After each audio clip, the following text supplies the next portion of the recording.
Om Swastiastu.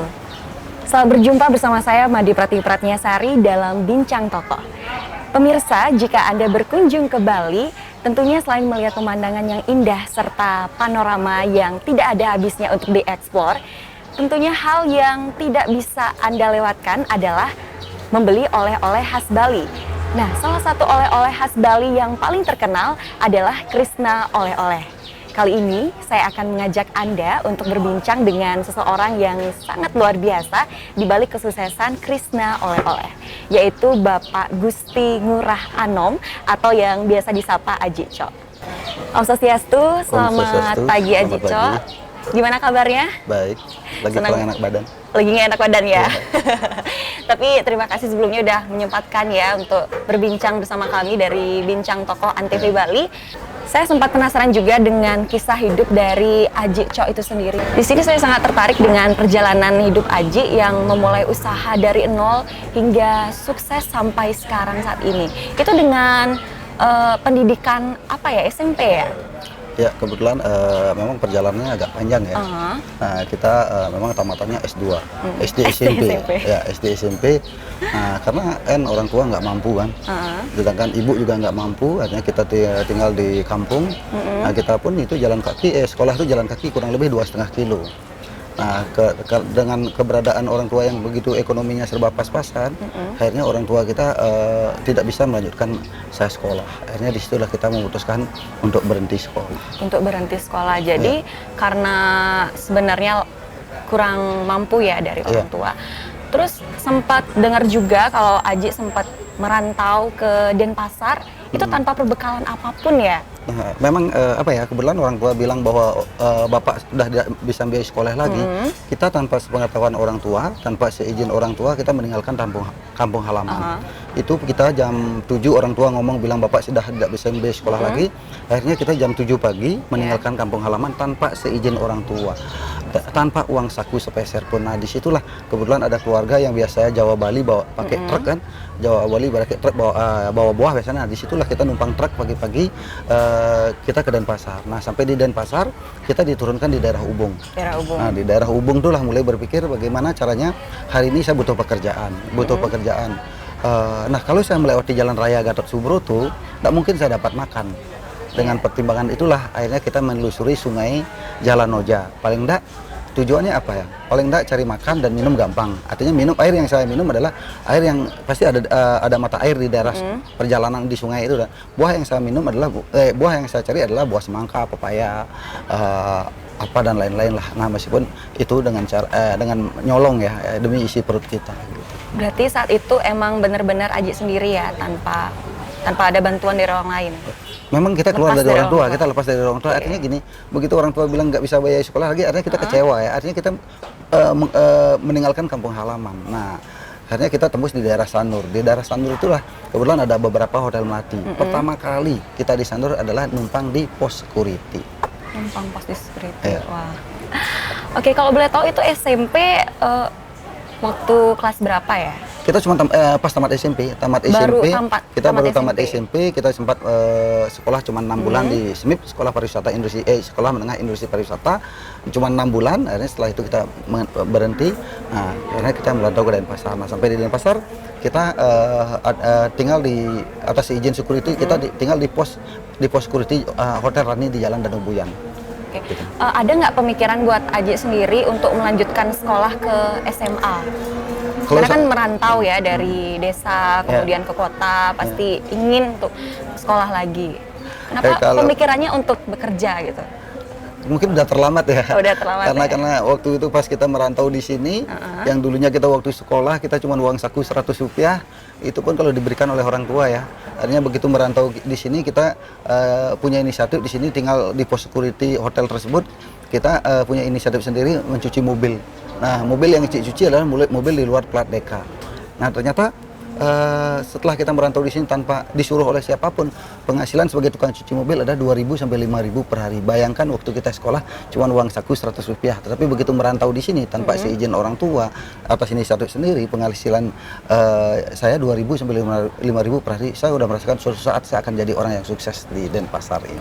Oke, luar biasa sekali ya. Berarti sebelumnya Aji Cho itu pernah bekerja di Hotel Melati ya? Di Hotel Melati di Jalan Raya Jalan Danuguyan di Sanur. Itulah pertama kali kita numpang di pos security selama 2 tahun sebagai tukang cuci mobil di hotel tersebut. Nah, kewajibannya Ji adalah pagi karena tinggal di situ kan membersihkan halaman parkir, kebun dan mobil hotel dan mobil pemilik hotel tersebut. Malam jam 12 malam Ji nyuci mobil sampai jam 3 pagi. Jam 3 sampai jam 7 pagi kita istirahat tidur. Jam 7 pagi kita bangun nyamperin yang punya mobil. Nah, itu kita selama 2 tahun kita bekerja di situ. Selama 2 tahun. Tidur di pos security. Tidur di pos security dengan beralaskan bantal bataku. Itu bayangkan. Ya, belum ada di dunia ini ya. Dari orang yang paling miskin yang adalah kita. Oke, tapi benar ya, luar biasa sekali perjuangannya dari sana ya kan. Tapi di sini saya ingin bertanya, kalau untuk hubungan sama pemilik Hotel Melati sampai sekarang masih ada kontak? Bahkan ya pemilik Hotel Rani itu ya anaknya temenan sama anak kita, anaknya Jik, dan sering ke rumah udah kayak saudara ya.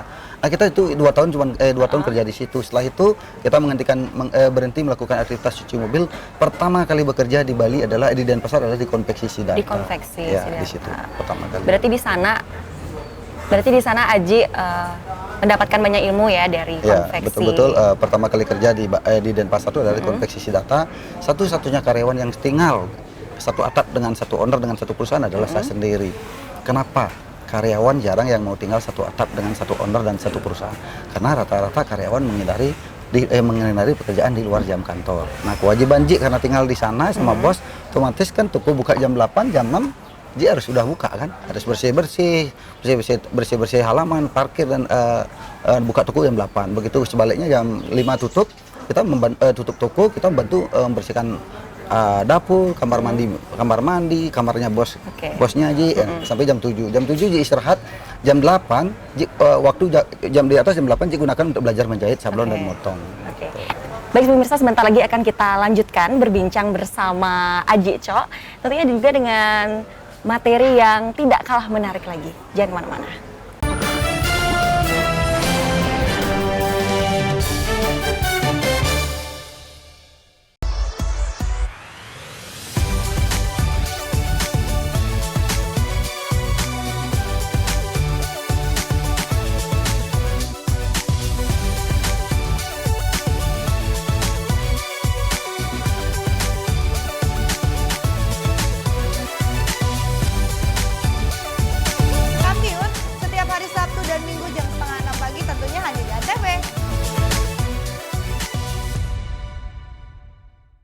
Di sini kami memberikan berita aktual dan secara langsung. Laporan langsung dan terhangat disaksikan warga dari berbagai penjuru dunia. Kita punya banyak berita seru. Paling update langsung dari lokasi. Masih terus digelar oleh Polsek Kebayoran Baru. Langsung dari Simpang Gadok, Ciawi, Bogor, Jawa Barat. Dan pastinya menghibur. Masih soal hewan nih. Pemirsa Selamat Malam Indonesia pengen tahu sejarahnya. Boleh. Kenapa nyindennya nggak bawa-bawa ular? Selamat Malam Indonesia, Senin sampai Jumat jam 12 malam. Acara paling seru favorit pemirsa. Ketemu lagi The New It Bulaga Indonesia. Seru-seruan di pagi hari. 38. Cakep Dewi Kramasnya, cakep. Dapat hadiah keren. Dapat jodoh keren. Ya, bosnya Pak Nanti. The New It Bulaga Indonesia, Senin sampai Jumat jam 8 pagi. Antv. Pesen juri sih cuma 1.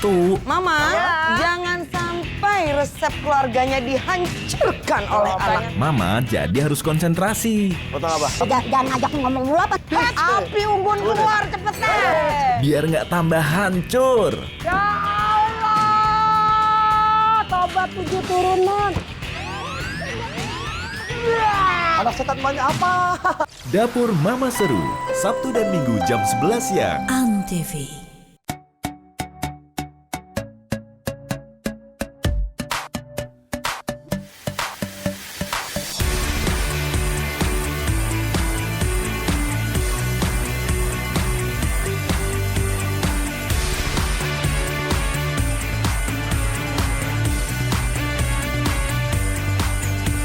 Simak informasi selengkapnya hanya di Total Football hari Minggu jam 6 pagi di Antv bersama saya, Rangga.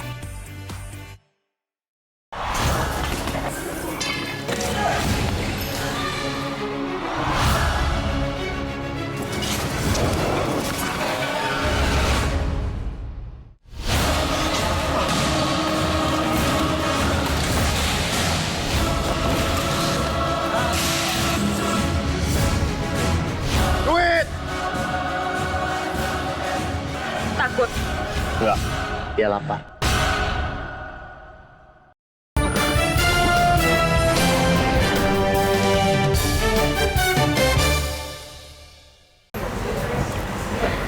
Pemirsa, Anda masih menyaksikan Bincang Tokoh bersama saya Made Pratiwi Pratnyasari, dan di sebelah saya ada narasumber yang luar biasa sekali, pendiri Krishna Oleh-oleh khas Bali, yaitu Bapak Gusti Ngurah Anom. Nah, Bapak, saya akan melanjutkan pertanyaan saya kepada Bapak, karena saya penasaran sekali, dan saya yakin juga orang-orang yang di rumah juga penasaran sekali bagaimana Bapak membangun bisnis Krishna Oleh-oleh ini, dan kalau boleh tahu itu idenya, inspirasinya itu dapat dari mana? Ya kebetulan ya, waktu kita kerja di Siddhartha kan, kita kerja di Siddhartha kan di konveksi kan. Nah, karena di situ kita kebetulan tinggal di situ, akhirnya suatu ketika Siddhartha tuh sering ngajak saya, sering ngajak kemana-mana, dia sering ngasih nasihat, ngasih semangat, membimbing saya. Nah, akhirnya mungkin dia menilai saya cara kerjanya bagaimana. Nah, ternyata Pak Siddhartha tuh sering kemana-mana ngajak kita kan. Nah, di situlah Pak Siddhartha sering bilang, suatu saat kamu akan menjadi orang yang sukses gitu. Akhirnya kita di tahun 90 memberanikan diri, kita membuka tempat usaha kecil-kecilan di daerah Jalan Nusa Indah dengan ukuran 6x5, namanya Cok Konveksi. Nah, waktu itu cuman hanya bisa kita nyiapin cuman bisa kontrak tempat, cuman untuk isi barangnya nggak bisa. Nah, disitulah kita minta tolong kepada Pak Siddhartha. Pak Siddhartha, izinkanlah saya membuka toko, tetapi untuk isi barangnya nggak bisa. Tapi kalau Bapak tidak keberatan, izinkanlah minjem barangnya di situ. Nah, disitulah Pak Siddhartha sempat marah-marah, kamu terlalu berani membuka usaha terlalu cepat, karena itu yang kita butuhkan adalah modal barang. Kalau tokonya mungkin murah kan, toko kontraknya, tetapi isi barangnya yang mahal. Nah, kalau Bapak tidak keberatan, ayo lihat lokasinya. Begitu dilihat lokasinya, ternyata Pak Siddhartha suka, senang. Oke, udah, kamu tempatnya, saya barangnya. Akhirnya tahun 90 sampai 94 kita bekerja sama dengan Pak Siddhartha. Itu namanya Cok Konveksi. Cok Konveksi. Tapi sampai sekarang masih bekerja sama dengan Pak Siddhartha. Nah, ini akhirnya kita kan 94 kerja sama Pak Siddhartha. Tahun 94 akhir kita betul-betul ingin pisah, betul-betul ingin mandiri, meskipun kecil tapi milik sendiri. Akhirnya tahun 94 akhirnya kita diizinkan pisah oleh Pak Siddhartha. Akhirnya tahun 94 betul-betul kita udah mempunyai konveksi sendiri, namanya Cok Konveksi, dan itu perjalanannya agak cukup panjang, dalam waktu kurang lebih 6 tahun, dari 94 sampai tahun 2000 kita baru berkembang. Tahun 2001 kita baru bisa membeli lahan dengan luas 500 meter persegi, itu di daerah Jalan Nusa Indah perbatasan dengan Supratman. Berarti di tahun 94 itu tahun muncul 94 pisah kan, 94 pisah, akhirnya itu kita betul-betul mandiri, betul-betul promosi. Ternyata itu prosesnya 6 tahun kita baru berkembang gitu. Nah, akhirnya 2001 kita baru, konveksi kita baru naik, baru berkembang, bahkan satu-satunya konveksi terbesar di Bali adalah konveksi Siddhartha. Nah, ternyata setelah tahun 2006, tahun 2001-2006, bahkan konveksi kita makin meroket. Nah, akhirnya di Bali itu ada 2 konveksi terbesar di Bali, adalah konveksi Siddhartha dan Cok Konveksi. Gitu. Balik lagi untuk ke usaha-usaha yang telah Bapak bangun itu sampai saat ini, Pak J, itu sudah berapa banyak ya? Nah, itu perjalanan cikal bakalnya semua dari Cok Konveksi kan. Tahun 2006 berkembang, Cok Konveksi semakin berkembang. Akhirnya 2007 kita 2006 akhir kita survei usaha apa sih yang kita cocok kita buat. Kita survei sama istri selama 2 bulan. Nah, ternyata dimanapun oleh-oleh di Indonesia tetap penjualan paling laku baju kaos. Sedangkan kita kan punya konveksi, produksi baju kaos. Kalaupun kewalahan, saya punya bos, Siddhartha, produksi baju kaos. Akhirnya 2007, tanggal 16 bulan 5 2007, kita buka Krishna yang pertama. 2007 kita buka Krishna yang pertama, 2008 Krishna 2, 2009 Krishna 3, 2010 Krishna 4, 2011 seterusnya. Akhirnya sampai saat ini kita ada 23 outlet di seluruh Bali, termasuk Surabaya. Bukan hanya oleh-oleh aja ya, ada restoran, ada water sport, ada Fantastic Land yang sekarang kita baru buka, gitu. Banyak. Oke, jadi Aji ini sudah buka usaha itu sampai di seluruh Indonesia, di Surabaya ya? Baru Surabaya. Baru di Surabaya aja. Ya. Pernah nggak kepikiran untuk go internasional? Saya cuma hanya biarkan seperti air mengalir kan.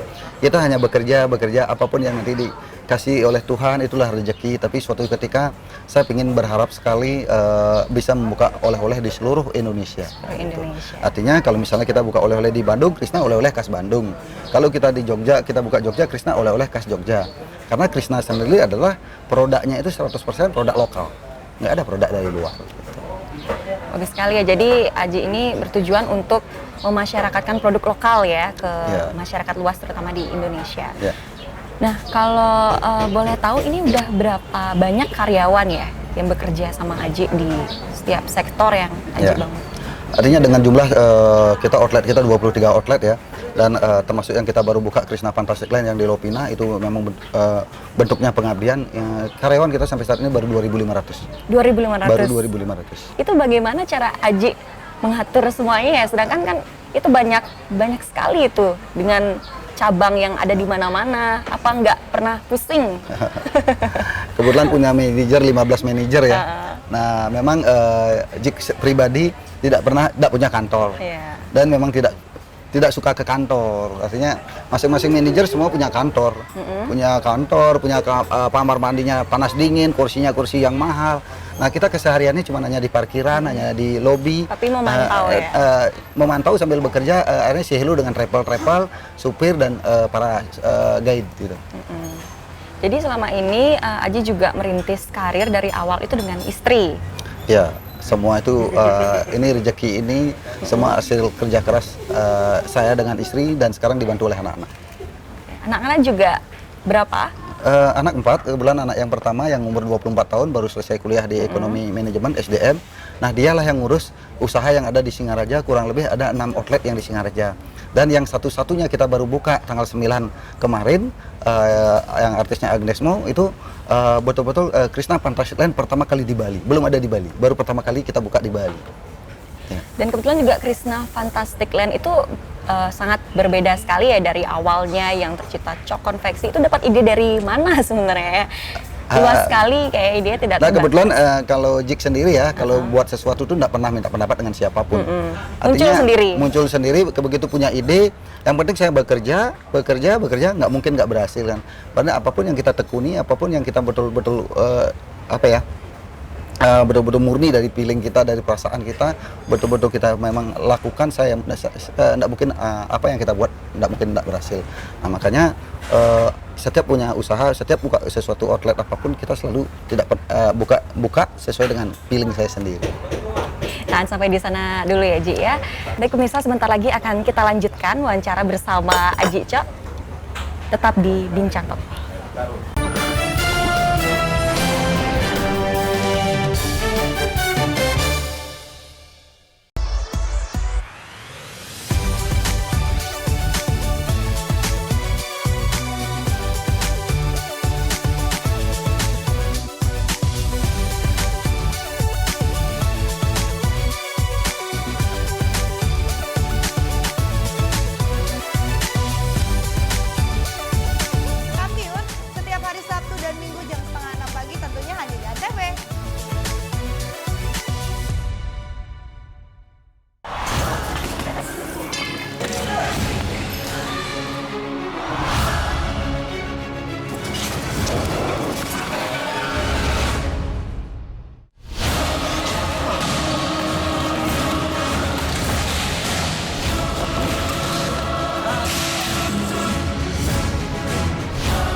Enggak, dia lapar.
Pemirsa, kembali lagi bersama saya Madi Pratiwi Pratnyasari dalam Bincang Tokoh. Dan kali ini saya masih bersama narasumber yang luar biasa, Aji Cok, yang berada di kesuksesan Krishna oleh-oleh khas Bali. Baik Aji, di sini Aji sudah merintis karir selama bertahun-tahun ya. Tentunya juga masih setia untuk memberikan yang terbaik untuk Bali dan juga memasyarakatkan produk lokal. Nah, harapan Aji ke depannya untuk agar bisa berguna gitulah untuk masyarakat Bali, apa yang Aji bangun selama ini agar bisa dirasakan oleh masyarakat itu seperti apa? Memang Krishna sendiri ya saat ini sudah berumur 9 tahun. 9 tahun saya juga nggak habis pikir ya. Artinya cuman aja waktu itu hanya bekerja kok saya sekarang seperti ini gitu. Karyawan kita sampai sebanyak ini ya. Kita nggak pernah merasa saya sebagai owner Krishna. Saya nggak pernah berpikir itu. Saya nggak pernah merasa jadi owner. Saya tetap merasa bekerja di perusahaan di Krishna tapi dipercaya gitu. Nah disitulah saya selalu nunduk. Saya tidak pernah ngadap ke atas karena perjalanan saya kan dari nol. Nah di sini memang Krishna yang kita bangun di sini, apapun kegiatan kita, apapun yang kita selalu acara yang kita lakukan, misalnya acara pembukaan Krishna ataupun acara gathering atau apa, kita selalu mengadakan acara sosial, masalah sosial dan acara charity. Nah makanya kita terutama yang saat ini yang kita baru 1 tahun ini, kita betul-betul menghabiskan waktu untuk Bali Utara. Bali Utara kita betul-betul mengabdi. Dan hampir kita setiap minggu itu kita ke desa-desa bagaimana untuk membangun Bali itu tidak bisa sendiri. Artinya untuk membangun Bali Utara tidak bisa hanya Krishna gitu. Nah di sini dibutuhkan bagaimana caranya kerjasama dengan masyarakat. Nah, makanya tujuannya kalau ke Singaraja meluangkan waktu 2 hari itu setiap pagi ke desa, setiap desa beda. Artinya bagaimana caranya untuk membangun Bali Utara ini. Paling enggak bagaimana caranya untuk menjaga keamanan Bali ini. Nah makanya saya bilang, ayo kita bangun Bali Utara ini dan jaga kebersihan dan ketiga keamanan. Kalau udah bersih, aman, saya yakin ekonomi di sini akan berkembang. Karena saya sendiri, Krishna tidak akan bangun hanya di Bali Utara aja. Kalau Bali Utara berhasil, karena ini kan bentuknya pengabdian. Kalau saya mau buka usaha biar dapat hasil langsung, saya buka di daerah Kuta aja gitu. Nah makanya saya malah ke Bali Utara yang daerah yang masih destinasi pariwisatanya masih kurang. Tapi semenjak ada Krishna di situ, destinasi pariwisata di Bali Utara semakin meningkat, semakin bagus. Nah makanya di sini dengan kita ajak membangun masyarakat, artinya kan jadi semangat kan. Artinya dari segi keamanan, kebersihan, kalau sudah itu kita dapatkan, saya yakin destinasi pariwisata Bali Utara saya yakin akan semakin naik. Begitu tugas saya selesai, begitu Bali Utara jalan, semenjak Krishna, mudah-mudahan jalan. Kalau itu berhasil, target saya akan membuka seluruh oleh-oleh yang ada di kabupaten di seluruh kabupaten yang ada di Bali. Biar pemerataan ya. Jadi mulia sekali ya tujuannya, selain juga memikirkan mungkin laba dari usaha itu nomor 2 ya Ji ya, bagi Aji ya. Nah kebetulan di perusahaan Krishna ya kita nggak pernah nanya keuangan. Saya serahkan ke manajemen karena kebetulan juga di Krishna sendiri adalah orang-orangnya adalah tim-timnya adalah anak-anak muda semua. Dan sampai saat ini saya terima kasih kepada tim Krishna, manajer Krishna sangat loyal bekerja di perusahaan kami. Dan saya juga nggak pernah nyuruh karyawan, saya selalu nyuruhnya dengan cara bekerja. Artinya kita terima kasih kepada seluruh karyawan. Tanpa karyawan saya nggak bisa seperti ini. Kembali juga tanpa saya karyawan juga tidak akan bisa seperti ini. Nah makanya di sini kita tidak terlepas dari seluruh loyalitas karyawan dan doa dari teman-teman semuanya. Nah makanya hidup kita begitu kita ada hasil, sisihkanlah keuntungan kita buat acara sosial, charity. Dan kalau memang ada lebih, alangkah baiknya kita pembagian kue destinasi pariwisata bukalah di daerah-daerah kabupaten yang lain gitu. Nah kebetulan sekarang kan Krishna lagi kelihatan lagi in di Bali.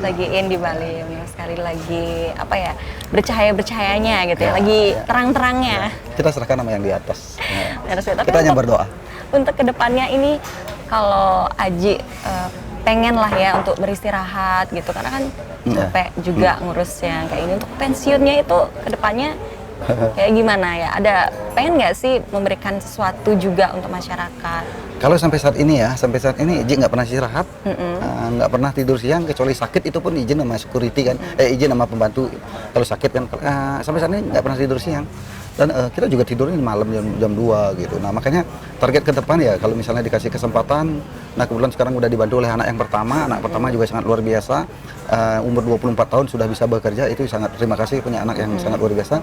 Nah target kita sepanjang masih sehat masyarakat, kita akan ekspansi terus, ingin membuka lapangan pekerjaan sebanyak-banyaknya. Saya ingin bagaimana kalau BPD membangun Bali. Nah sekarang bagaimana Krishna membangun Bali, Bali. Nah bagaimana caranya biar bisa berkembang, biar bisa pariwisata ini semakin meningkat, lebih dekat juga sama masyarakat. Lebih dekat dengan masyarakat. Makanya kita Krishna itu tidak bisa lepas dari masyarakat. Doa dari masyarakat sangat penting. Nah makanya bagaimana hubungan kita dengan masyarakat. Kita nggak boleh begitu ada waktu kita langkah baiknya masuk ke desa-desa. Nah di sini saya nggak pernah ngomong banyak. Penonton yang lebih tahu bagaimana kegiatan saya sehari-hari. Memang kegiatan sosial saya paling banyak. Hampir setiap minggu kita selalu ke acara sosial dan selalu ke desa-desa. Nah, biarkan orang lain yang menilai saya. Saya nggak bisa menilai diri saya sendiri. Berarti sampai saat ini baru desa-desa yang ada di Bali saja ya, di Bali Utara ya? Ya kita bukan kalau acara sosial ya, kalau untuk acara sosial untuk panti asuhan mungkin udah hampir seluruh Indonesia ya. Tetapi yang Bali udah hampir rata-rata udah semua kita kunjungi. Nah sekarang kita bagaimana masuk ke desa-desa dengan di desa itu kan kakaknya kan banyak, ada sampai 500 kakak, 1000 kakak. Nah di sini kita harus ajak membangun gitu lah, ajak membangun bagaimana harus membangun Bali ini. Kalau diserahkan pemerintah ya kan tidak mungkin ya, kita harus bantu pemerintah gitu. Nah makanya saya pribadi sebagai pengusaha, saya nggak mau ganggu pemerintah karena pemerintah ngurusin rakyatnya, ngurusin masyarakatnya udah susah. Nah makanya kita bagaimana membantu beban pemerintah, kita sebagai swasta lah yang membantu pemerintah untuk meringankan bebannya pemerintah gitu. Nah di situ itu inisiatif saya sendiri. Saya sampai saat ini selalu kan lihat aja Mbak ya, lihat aja Krishna dimanapun ada Krishna, lihat aja kan parkirnya, kebunnya itu bersih sekali, nggak ada yang kotor. Artinya meskipun propertinya jelek Krishna, tetapi kan begitu masuk nyaman, bersih, ya. Nggak ada kotor-kotornya sama sekali. Ya. Nah kalau boleh tahu ini ya Pak Cok, untuk yang memberikan motivasi selama ini Bapak selalu yang memberikan semangat lah untuk selalu membantu masyarakat sampai saat ini itu dari istri juga, kerja sama istri juga ikut turun langsung. Kebetulan memang di sini ada pembagian tugas kan. Untuk di perusahaannya Haji sendiri ya istri dia ngurus bagian barang, dia ngurus supplier bisa masuk atau tidak gitu. Artinya istri yang produksi langsung. Nah makanya di Krishna itu adalah 30% produksi dari produksi sendiri, 70% dari luar. Nah makanya target kita ke depannya bagaimana kita harus 80% produksi sendiri. Nah makanya tahun depan kita akan bangun gedung hall. Nah itu untuk para UKM itu kita tampung di situ biar dia bekerjanya di dalam gedung, di dalam hall kita, biar bisa kita tahu berapa sih target kemampuan produksi per hari. Karena selama ini kalau home industri kan produksinya di rumah. Kalau dia lagi tengkar sama suaminya, otomatis produksinya terbatas.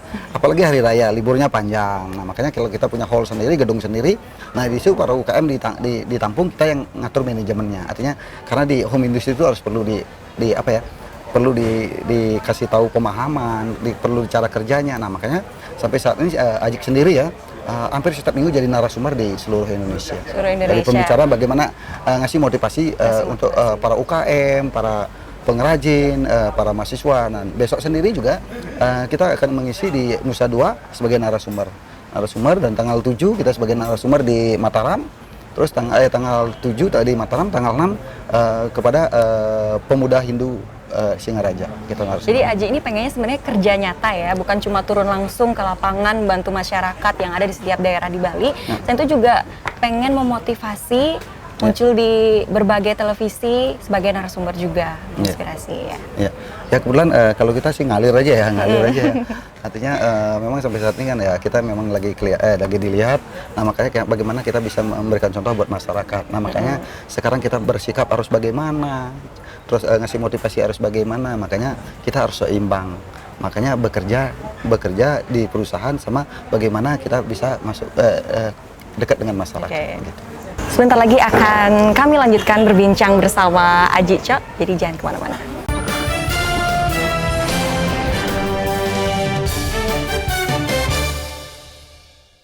Di sini kami memberikan berita aktual dan secara langsung. Laporan langsung dan terhangat disaksikan warga dari berbagai penjuru dunia. Kita punya banyak berita seru. Paling update langsung dari lokasi. Masih terus digelar oleh Polsek Kebayoran Baru. Langsung dari Simpang Gadok, Ciawi, Bogor, Jawa Barat. Dan pastinya menghibur. Masih soal hewan nih. Pemirsa Selamat Malam Indonesia pengen tahu sejarahnya. Boleh. Kenapa nyindennya nggak bawa-bawa ular? Selamat Malam Indonesia, Senin sampai Jumat jam 12 malam.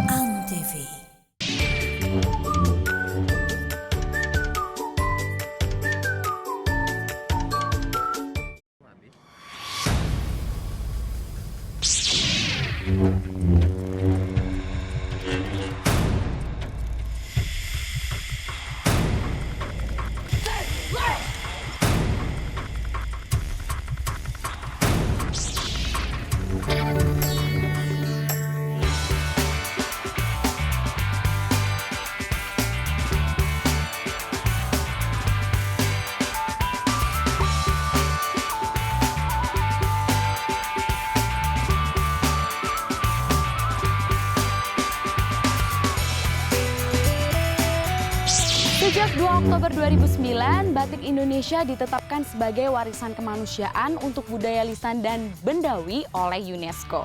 Beberapa daerah di Indonesia itu mempunyai batik, jadi nggak cuma ada di Pekalongan, Jogja, Solo, tapi di Jakarta juga ada batik. Namanya batik Betawi.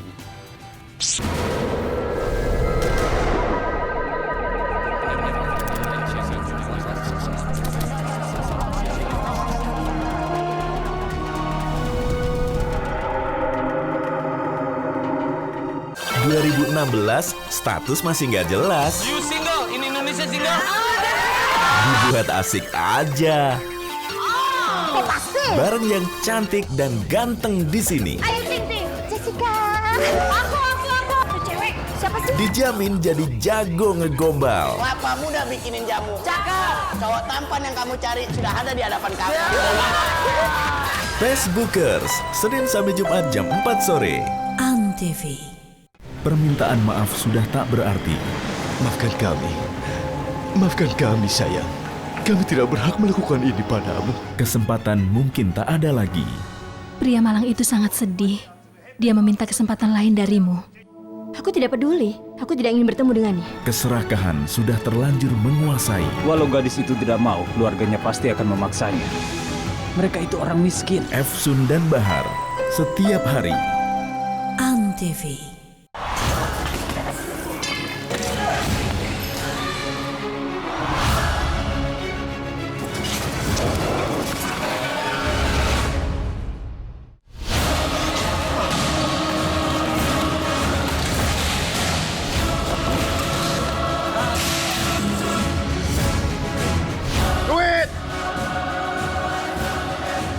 Takut.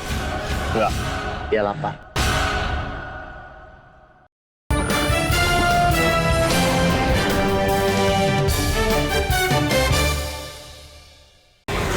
Kembali berjumpa dalam Bincang Tokoh Antv Bali bersama saya Madi Pratiwi Pratnyasari dan juga narasumber kita yang luar biasa, Aji Cok, pemilik Krishna Oleh-oleh. Nah, untuk Aji Cok sendiri, di sini kan sudah tahu ya kalau berwirausaha itu akan banyak sekali muncul bisnis-bisnis usaha lain ya dari luar, maksudnya kayak persaingan gitu kan. Terus untuk mengantisipasi hal-hal seperti itu supaya bisnis Krishna ini tetap jalan, itu bagaimana caranya? Ya kebetulan Aji sendiri ya, karena produksi sendiri ya, merasa yakin aja sih ya, merasa yakin dan dengan banyak persaingan bukan berarti kita harus patah semangat ya, artinya kita harus inovasi terus. Nah makanya dari sekarang lah saya berpikir bagaimana caranya buat hall, buat gedung yang bisa buat nampung para UKM. Karena memang produk kita memang beda, goresan tangan produk kita memang beda. Bali dengan tempat lain pasti beda gitu. Nah makanya kalau misalnya desain kita buat desain yang bagus dengan tulisan yang bagus dan sablonan yang banyak warna, itu belum tentu nggak akan ngejual. Nah makanya disinilah desain Bali itu yang penting goresan tangan orang Bali dengan simple tapi ngejual gitu lah. Nah, tapi kita udah coba produk-produk luar ya, yang desainnya begitu rapi, begitu bagus, malah nggak begitu laku. Nah makanya di sini memang auranya beda, budayanya beda, dan makanya bagaimana produk lokal kita harus tingkatkan. Tadi contoh misalnya kalau makanan buat dodol, dodol itu kan memang punyanya orang Bali gitu, gulanya gula aren gitu loh. Misalnya kacang kapri itu yang kita nggak ada lawan gitu loh. Meskipun orang lain bisa buat, tetapi kan rasanya beda dan jenis kacangnya juga beda. Nah makanya kalau kacang Bali dengan kacang luar tuh beda. Kacang Bali itu kecil tapi gurih. Kalau kacang luar besar tapi kurang gurih gitu. Nah itu ada contoh-contoh. Memang masing-masing udah punya khas ya. Nah di sinilah kelebihan produk lokal kita. Kalau misalnya kita pengrajin kita juga sangat luar biasa. Nah sekarang bagaimana caranya para pengrajin itu dikasih semangat, disupport.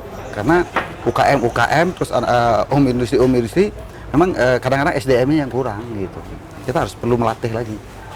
Ya. Oke, jadi Aji sendiri di sini ingin mempromosikan produk yang jadi ciri khas sendiri ya dari Bali itu sendiri, kemudian dipromosikan keluar. Jadi itu yang membuat Aji merasa termotivasi gitu lah, nggak takut sama pengusaha-pengusaha luar, pengusaha lain yang muncul. Ya, memang kalau Krishna sendiri ya itu 70% produk lokal Bali, 30% memang produk luar, cuman desainnya dari kita gitu. Kita misalnya pesan barang di luar Bali, nah kita kasih desain, nah nanti dari sini kirim ke luar Bali, nah dia akan buat coraknya seperti Bali. Terus kalau tanpa ada corak Bali, ada motif Bali, nggak akan laku produk itu gitu. Nah makanya di sini di oleh-oleh sendiri adalah penjualan yang paling tinggi adalah baju kaos. Baju kaos. Nah kan baju kaos produksi sendiri, tinggal buat desain sablonnya aja kan itu. Nah cuman kalau yang penjualan yang paling tinggi kedua adalah camilan. Nah makanya di sinilah para produk lokal kita, home industri kita, para UKM kita sebenarnya kesempatan untuk membuat pengrajin atau home industri untuk membuat kayak pakaian atau makanan itu nggak susah gitu. Sekarang kan niat. Nah makanya di sini apa sih tujuannya saya masuk ke desa-desa? Nah tujuannya kalau kemarin kan kita ada desa Pedawe. Nah ternyata di situ ada kopi Pedawe enak gitu loh. Oh silakan aja Bapak jual ke Krishna gitu. Karena kita coba dulu kan. Karena survei juga sebenarnya sekalian acara sosial, sekalian mengintip apa sih produknya di sini, khasnya di sini. Nah ternyata dia punya kopi Bali, kopi Loak, kopi Pedawe. Nah akhirnya kita suruh kita coba, ternyata enak, kita suruhlah buat. Nah ternyata setelah itu di desa yang lain 3 wase lagi, ternyata di situ ada kerajinan kayak besek. Nah itu kan sedangkan ayam betutu itu kan butuh besek, gitu loh, butuh besek untuk tempatnya. Nah, ya kita gunakan dia gitu, artinya kita masuk ke desa nggak sia-sia dan masyarakat juga jadi antusias begitu. Sekarang desa-desa tuh menunggu kapan sih Haji Krishna ke desa kita gitu, untuk ngasih semangat, untuk mensupport gitu. Nah makanya bisnis kita tidak selalu materi. Nah, kita bisnis sosial. Nah, kayak yang kita buat kayak Krishna Fantastic Land adalah bisnis amal. Bisnis amal, kenapa dia bisnis amal? Karena Fantastic Land yang dulunya tidak ada di Bali, sekarang ada di Bali, berarti anak-anaknya, keluarganya jadi lebih semangat. Oh, sekarang ada di Bali loh, nggak usah jauh-jauh. Iya, karena kalau Fantastic Land itu sendiri di luar Bali udah banyak sekali seperti di Jawa Timur dan daerah Jawa itu sudah banyak lah. Cuma untuk di Bali ini baru pertama kali saya tahu di Krishna itu, kalau boleh tahu di Krishna yang cabang mana ya? Nah itu memang khusus kita bangun di Bali Utara ya. Bali Utara. Kalau Bali Utara itu dengan lahan total sekarang 12 hektar, yang kita baru bangun 6 hektar. Nah memang kalau kita investasi di daerah Kute atau daerah Denpasar, kita nggak kuat di tanahnya kan.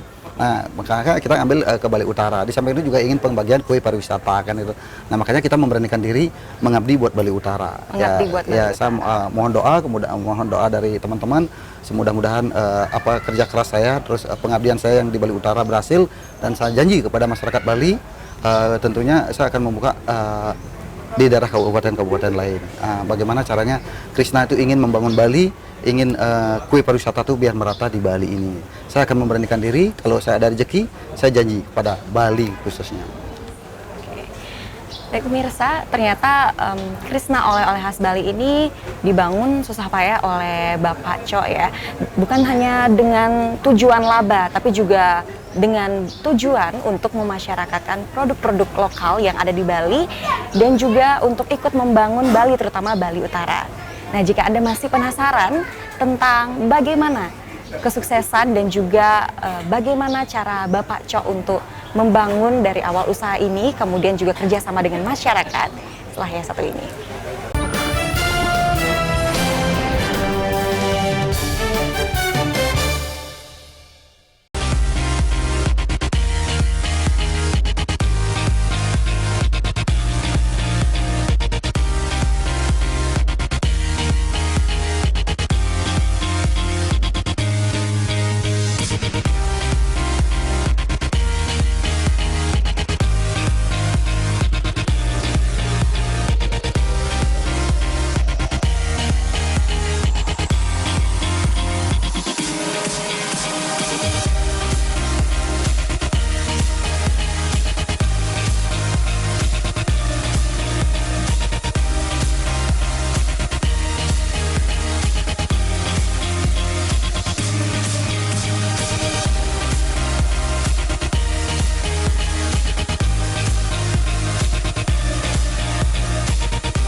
Kami memberikan berita aktual dan secara langsung. Laporan langsung dan terhangat disaksikan warga dari berbagai penjuru dunia. Kita punya banyak berita seru. Paling update langsung dari lokasi. Masih terus digelar oleh Polsek Kebayoran Baru langsung dari Simpang Gadok, Ciawi, Bogor, Jawa Barat. Dan pastinya menghibur. Masih soal hewan nih. Pemirsa Selamat Malam Indonesia pengen tahu sejarahnya. Boleh. Kenapa nyindennya nggak bawa-bawa ular? Selamat Malam Indonesia, Senin sampai Jumat jam 12 malam. Antv.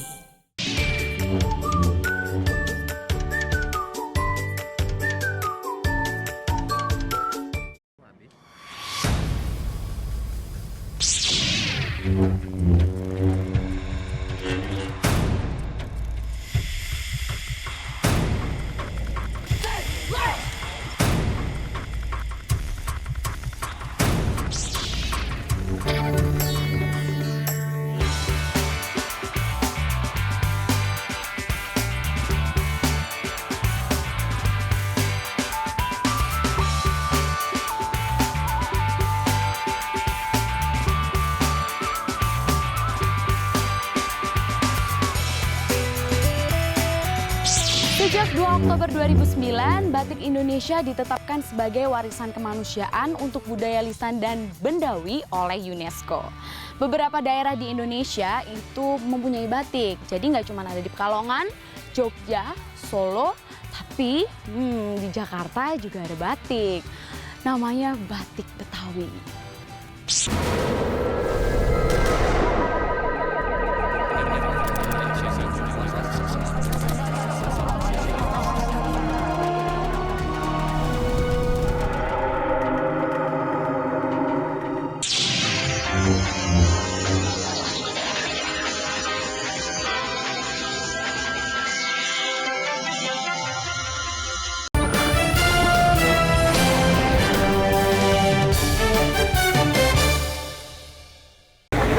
Kembali lagi dalam Bincang Tokoh Antv Bali bersama narasumber kita Gusti Ngurah Anom.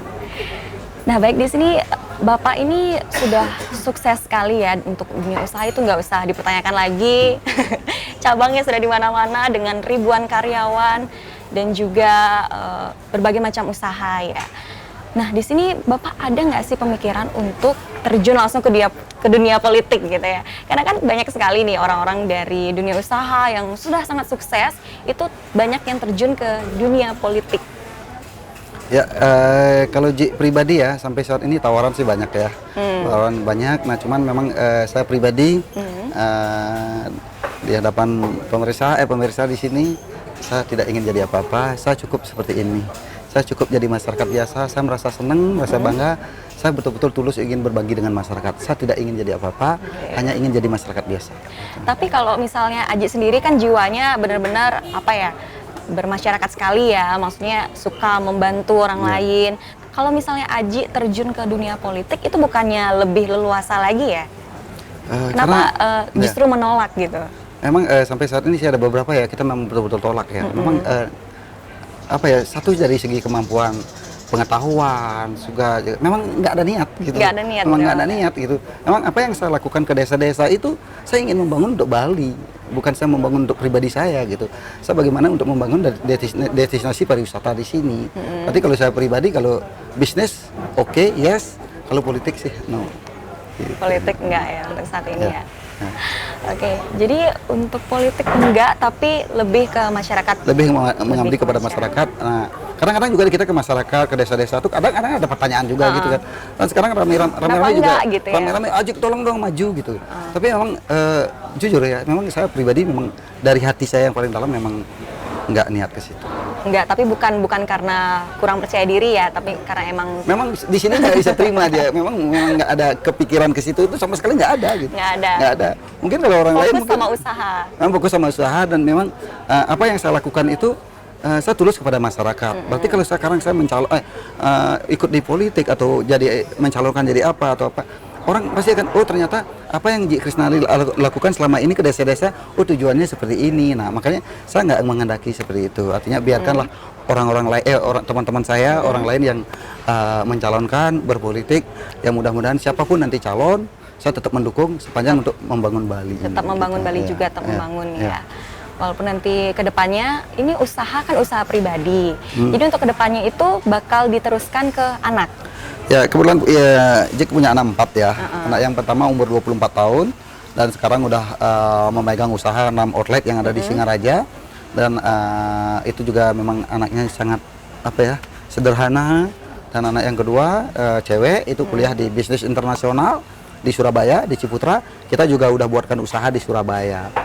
Dan yang ketiga masih kelas 2 SMA, yang keempat SD kelas 1. Nah makanya target harapannya Jik, kita punya anak 4. Kalau memang dia nanti tamat sekolah terus mau melanjutkan kuliah di mana, misalnya contoh ya, kita anak pertama udah kita buatkan di Singaraja, anak kedua meskipun dia kuliah kita udah buatin restoran di situ di Surabaya. Paling enggak kan biaya untuk kuliah dan untuk uang sakunya udah bisa dari usaha yang ada di Surabaya itu. Kedua juga kita harus memberikan semangat motivasi anak biar enggak begitu pulang kuliah nyantai gitu. Nah makanya kamu kuliah di sini kamu harus punya usaha dong gitu. Kalau nggak punya usaha nggak mau, ya udah kamu kuliah di sini boleh, tetapi sempatkanlah nengok ke restoran. Nah makanya kita buatin restoran di situ gitu. Nah karena kalau dibiarin anak nanti manja gitu. Iya gitu. Ya, berarti Aji sini juga mengajarkan gitu ya anak-anak Aji dari kecil itu untuk berwirausaha supaya nanti mungkin bisa lebih sukses juga ya dari Aji ke depannya ya. Harapannya Aji sebagai orang tua kan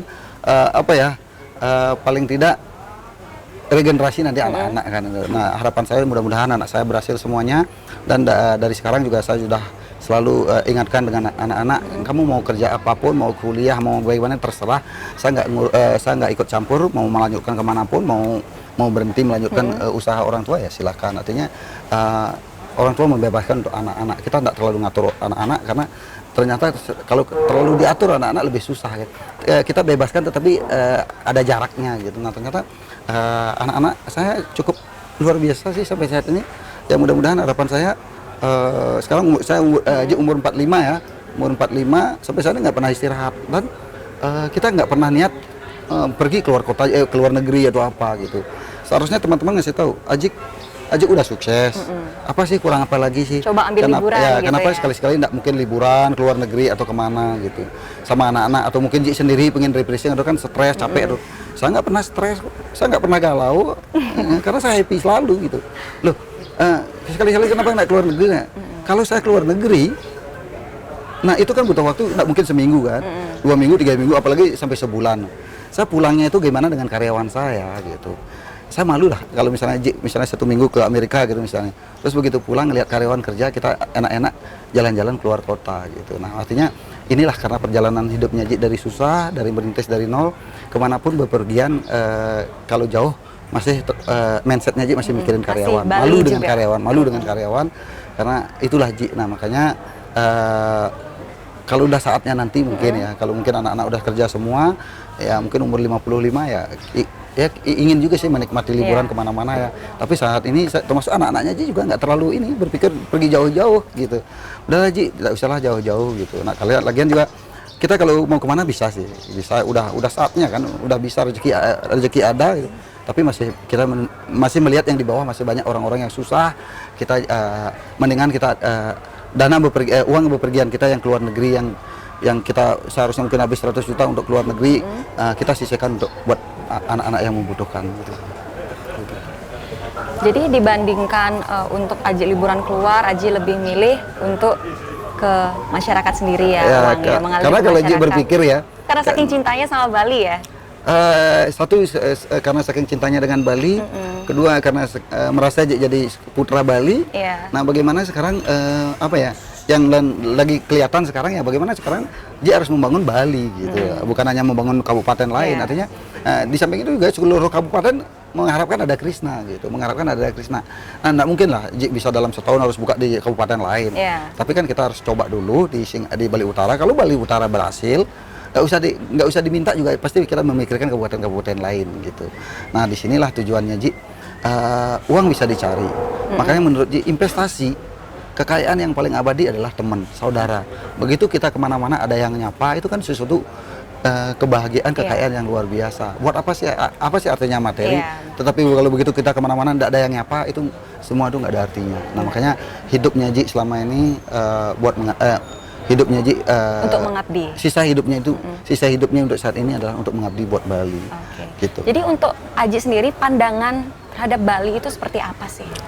Nah memang selama Ji pergi ya, artinya di seluruh Indonesia ya, dimanapun daerah yang kita kunjungi ya, termasuk di Bandung, di daerah manapun ya seluruh Indonesia ya, tetap destinasi pariwisata yang paling dimana tadi tetap Bali. Nah memang budayanya kita memang menang di Bali. Nah itulah kelebihan kita di Bali, tetapi masyarakat Bali jangan lengah, jangan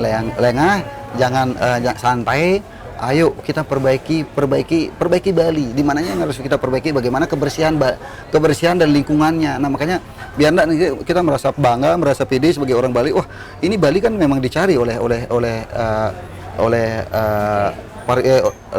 pariwisata ataupun oleh tamu-tamu dari luar, dari mancanegara. Tetapi jangan kita lengah, kita tetap harus perbaikan. Mananya yang harus kita perbaiki? Yang paling penting adalah masyarakat Bali. Ayo kita membangun Bali ini secara menyeluruh ya, satu kebersihan, keamanan dan terutama kebersihan dan keamanan, itu yang paling penting. Kalau Bali nggak aman nggak akan bisa maju gitu. Tapi saya lihat Bali ya secara ini sih luar biasa. Aduh, benar-benar perbincangan yang luar biasa sekali sama Aji di sini. Saya bisa belajar banyak hal juga. Mungkin pemirsa yang ada di rumah juga bisa belajar banyak hal, mulai dari berwirausaha. Itu tidak bisa langsung sukses karena kita usaha itu harus memikirkan bagaimana prosesnya, baru kita memikirkan hasil seperti yang tadi dikatakan langsung oleh Aji Cho. Baik pemirsa, semoga topik dan juga informasi yang kami berikan kepada Anda hari ini dalam Bincang Tokoh dapat bermanfaat untuk Anda. Saya Madi Pratiwi Pratnyasari mengucapkan terima kasih atas perhatian Anda dan sampai jumpa. Om Santi Santi Santi Om. Look as good as the day I met you. I forget just why I left you. I was insane. Stay.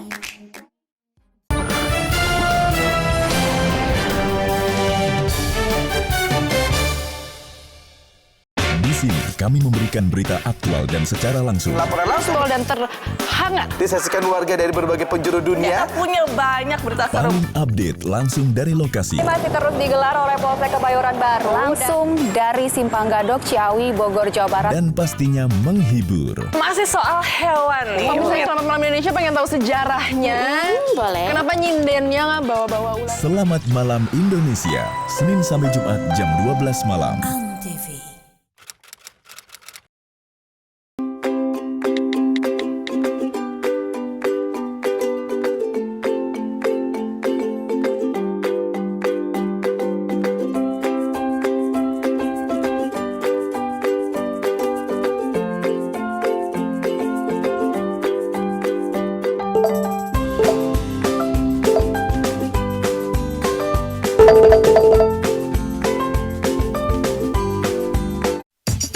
Kejutan Antv hadir untuk warga Cengkareng. Bareng geng Facebooker yang super kocak.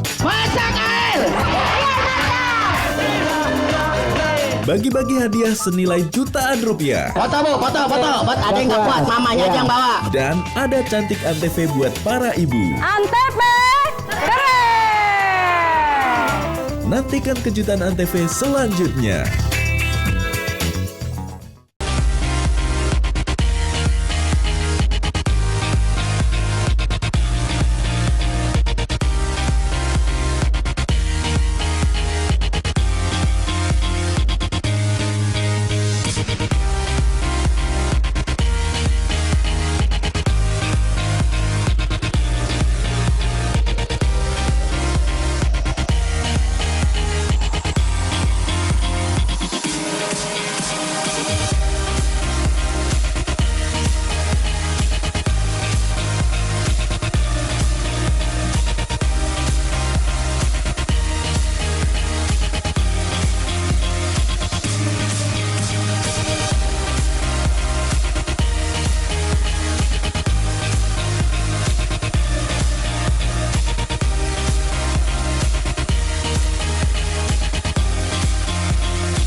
Total Football hari Minggu jam 6 pagi di Antv bersama saya, Rangga.